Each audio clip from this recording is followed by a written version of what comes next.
کبھی کبھار یوں ہی دل بے چین سا ہونے لگتا ہے، اور پتہ ہے ایسا کیوں ہوتا ہے؟ جیسے آپ کے جسم کو بھوک لگتی ہے نا، ویسے ہی آپ کی روح کو بھی بھوک لگتی ہے۔ ہاں، ایک خاص وقت تک تو آپ کا جسم وہ بھوک برداشت کر لیتا ہے، لیکن اس کے بعد وہ کانپنے لگتا ہے اور آپ سے مدد مانگنے لگتا ہے، اور آپ کو بتانے لگتا ہے کہ یہاں کچھ ٹھیک نہیں ہے اور کچھ مسنگ ہے۔ اسی طرح روح بھی ایک خاص وقت تک اللہ سے جدائی برداشت کر سکتی ہے، اور اس وقت کے بعد وہ آپ کو تنگ کرنے لگتی ہے، بے چین ہو کر، پریشان ہو کر اور اداس ہو کر۔ یوں آپ کی روح آپ کو بتا رہی ہوتی ہے کہ اب اللہ کی ضرورت ہے، اور بہت ضرورت ہے، اور جب ایسا ہونا تو فوراً اللہ کی طرف واپس لوٹ جانا چاہیے، کیونکہ جیسے آپ جب اپنے جسم کو روٹی نہیں دیتے تو وہ مر جاتی ہے، بالکل ایسے ہی جب آپ اپنی روح کو اللہ تک نہیں لے جاتے تو آپ اندر سے پھر ختم ہو جاتے ہیں، کھوکھلے ہو جاتے ہیں۔ اور وہ دل بھی بھلا دل ہے جس میں اللہ ہی نہ ہو، اور وہ زندگی بھی کوئی زندگی ہے جو اللہ سے بچھڑ کر گزری ہو۔ یقین جانے زندگی گزارنے کا کوئی مزہ ہی نہیں ہے جب اللہ شامل نہ ہو۔ تو اللہ کو اپنی زندگی میں شامل کریں۔ اللہ کی محبت نہ دل بدل دیتی ہے۔ پتہ ہے جب انسان اللہ سے محبت کرنے لگتا ہے نا تو اللہ سب سے پہلے اس کا دل بدلتا ہے۔ جیسے جسم کا یہ وہ حصہ ہے جو اگر ٹھیک ہو تو ہر چیز ٹھیک، اور اگر یہ خراب ہو گیا تو پھر سارا نظام خراب۔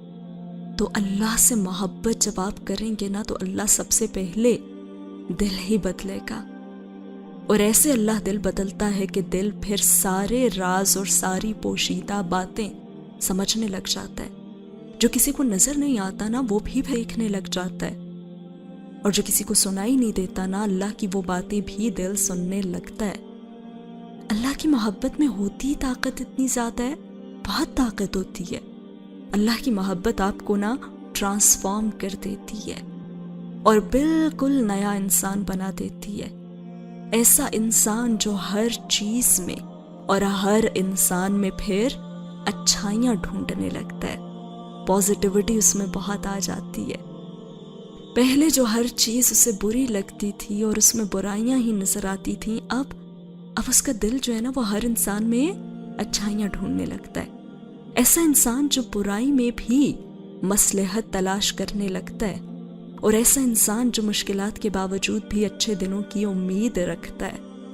ایسا انسان جو اللہ کی طرف سے آنے والی ہر چیز کو اس کی رحمت سمجھتا ہے، پھر وہ کوئی خوشی ہو یا پھر کوئی آزمائش۔ یہی فرق ہے انسان کی اور اللہ کی محبت میں۔ مجھے لگتا ہے کہ ہمیں شاید اللہ سے محبت کرنا سکھایا ہی نہیں گیا، اس لیے ہمیں لگتا ہے کہ محبت توڑ دیتی ہے۔ نہیں، اگر اللہ سے محبت کرنا سیکھی ہوتی نا تو سمجھ میں آتی یہ بات کہ محبت تو جوڑ دیتی ہے، محبت تو پہلے سے بہتر بنا دیتی ہے، محبت تو برائی سے دور کر دیتی ہے، محبت تو بدل دیتی ہے، محبت تو آپ کو ایک مضبوط اور با کردار انسان بنا دیتی ہے۔ اور پھر جو محبت ایسا نہیں کرتی تو کیا وہ واقعی محبت ہے؟ تو کیوں ان عارضی محبتوں کے پیچھے خود کو تھکا رہے ہیں آپ؟ کیوں رک گئے ہیں آپ؟ کیوں ایک ہی ادھورے قصے پہ آپ نے یہ سوچ لیا ہے کہ زندگی ختم ہو گئی ہے؟ کیوں خود کو اتنی بے چینی میں ڈال رکھا ہے؟ حقیقت اور وسوسوں میں بہت فرق ہوتا ہے۔ تمہارے وسوسے جس چیز سے تمہیں خوفزدہ کرتے ہیں نا، تمہارے رب کے پاس ان سبھی وسوسوں کا حل موجود ہے۔ اگر تمہاری مشکلات بڑھ گئی ہیں تو یہ کیوں بھول بیٹھے ہو کہ تمہارے رب کی پہنچ اس سے کہیں آگے ہے؟ تمہارے رب کی رحمت ان خدشات سے بہت افضل ہے، تو پھر کیوں ہاتھ پہ ہاتھ دھرے بیٹھے ہو؟ زندگی اسی کا تو نام ہے کہ گرنا ہے اور پھر گر کر سنبھلنا ہے۔ ارے ابھی تو ان گنت دفعہ تمہیں گرنا ہے اور پھر سے سنبھلنا ہے اور پھر سے اٹھ کھڑے ہونا ہے۔ تو پھر چھوڑو اس ضد کو، جو چلا گیا اس کے حق میں سلامتی کی دعا کرو، اور جو پاس ہے اس کے لیے پردہ داری کی دعا ہے کہ ہر انسان پر پردہ پڑا رہے، اور یہ جو 2-4 رشتے اب تمہارے پاس باقی ہیں نا وہ قائم رہیں۔ اور یاد رکھو کہ اللہ کے سوا نہ کبھی کوئی تمہارا بنا ہے اور نہ ہی بن سکتا ہے. تمہیں دوسروں کے لیے نہیں اب اپنے لیے آگے بڑھنا ہے، اور اتنا چلنا ہے. ساری پرانی یادیں، ساری پرانی تکلیفیں اور وہ تلخ لوگ پیچھے رہ جائیں. صبر کی انگلی پکڑ کر اب آپ نے اتنا چلنا ہے کہ راستے حیران رہ جائیں. تو اب آپ نے رکنا نہیں ہے. اللہ پہ آپ نے توکل اپنا مزید مضبوط کر لینا ہے. میں مانتی ہوں کہ بار بار یقین ڈگمگائے گا، گریں گے، پھر اٹھیں گے، پھر سنبھلیں گے، لیکن ایک چیز، اللہ پہ یقین رکھنا ہے. سورۃ الطلاق آیت نمبر 3، جو اللہ پر توکل کرتے ہیں اللہ انہیں وہاں سے عطا کرتا ہے جہاں سے انہوں نے گمان بھی نہیں کیا ہوتا.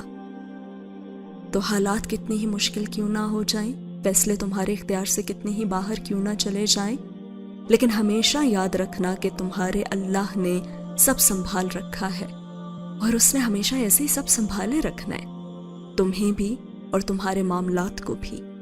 اللہ نے تمہیں کبھی بھی اکیلا نہیں چھوڑنا. اتنے یقین کے بعد اللہ نے تمہیں مایوس واپس نہیں لوٹنے دینا.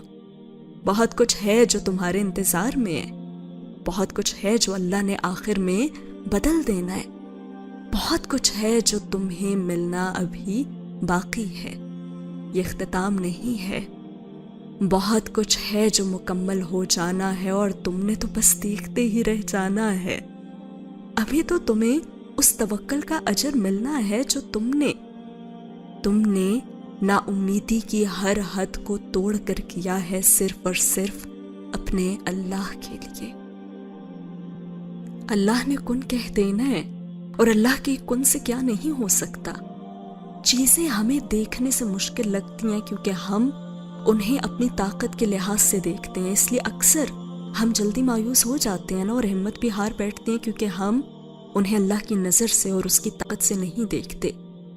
ہم جلد باز ہیں، اسی لیے فوراً شروعات سے ہی اختتام کا نتیجہ نکال لیتے ہیں، حالانکہ اللہ تو اختتام کے بعد بھی کہانی بدل سکتا ہے.